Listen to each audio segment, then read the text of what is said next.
unë kam dëgjuar edhe pardje, po edhe dje goxha pjesë nga akta akuza e prokurorit dhe kryeministri ka të drejtë për maskarallokun dhe idiotësinë e asaj akuze që i cili arriti deri absurditetet të tilla që tha Wesley Clark dhe general të NATO-s të tjerë e kanë ngrënë gënjeshtrën apo ua ka hedhur Hashim Thaçi.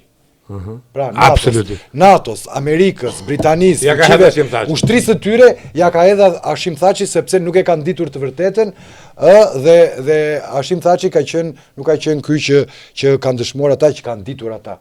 Kjo është një çmenduri logjike, ushtarake, juridike.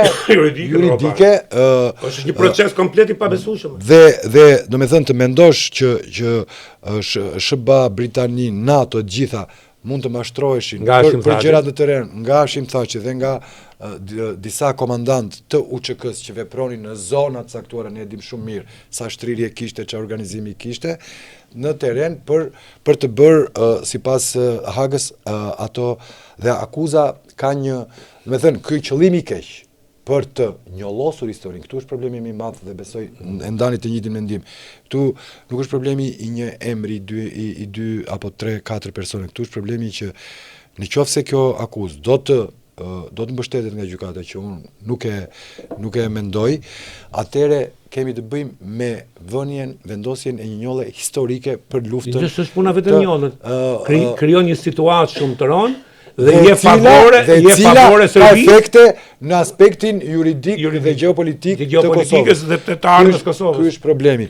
Të shpresojmë, shumë bukur efekt. Të shpresojmë që ajo që ka ndodhur me precedentin e ish kryeministit Ramush Haradinaj, për të cilin Haga dha 25 vjet dhe gjykata e liroi, do të ndodhë edhe në këtë rast.